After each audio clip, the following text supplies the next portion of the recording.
Mas pinalalim ang ugnayan ng mga kapulisan at mamamayan sa pamamagitan ng pagsasagawa ng mangrove tree planting activity sa may baybayin ng Zamboanga.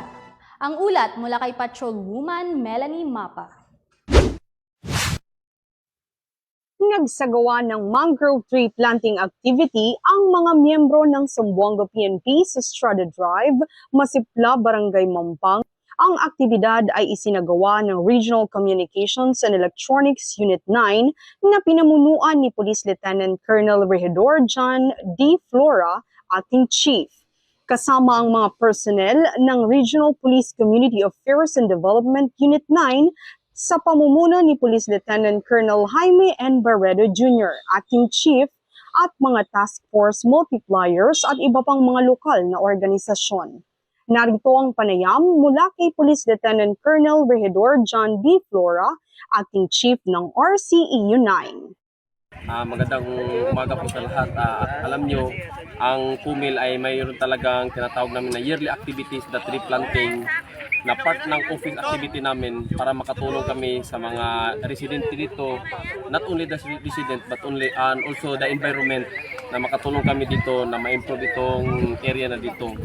So lahat po ng personnel ay nagtulong-tulong po, lahat ng personnel ko ay nagtulong-tulong po para ma-implement itong ganitong project na tree planting ng mangrove dito sa Barangay Mampang.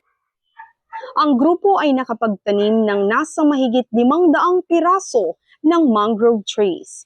Ito ay kaugnay sa 5 focused agenda ni Chief PNP, Police General Benjamin Casugo Acorde Jr. na tumatalakay sa community engagement. Layunin nito na bigyang halaga ang pagtutulungan ng pulisya at komunidad upang protektahan at pagyamanin ang mga likas na yaman at tiyakin ang kaligtasan at kapakanan ng komunidad. Narito ang ating panayam mula kay Sir Joey B. Ramos, Forest Technician 2, Mangrove Focal Person, Department of Environment and Natural Resources. Kaya nga sinasabi ko sa kanina, sa orientation, pag magiging maganda po yung mangrove dito, dadami yung mangrove, dadami si isda. Yung mga tao din kahit na nasa bundok, magiging masagana din yung buhay nila kasi may isda din sila mabibili.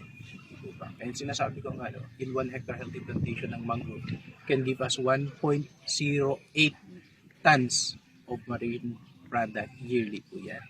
Ayan po. So, kaya ho in-encourage namin, kahit anong units pa po yan ng kapulisan po natin, very welcome po kayo na mag-conduct ng ganitong activity po. Kung saan nyo ho, feel free po dito sa coastal ng Zamboanga City ho. Ang mga ahensya ng pamahalaan, katuwang ang PNP, ay kaisa sa paghahatid ng serbisyo publiko tungo sa pagbabago at pagkamit ng maunlad na bagong Pilipinas. Mula dito sa Zamboanga Peninsula, nagbabalita ang inyong PNN correspondent, Patrolwoman Melanie Mapa, alagad ng batas, tagataguyod ng balitang pulis.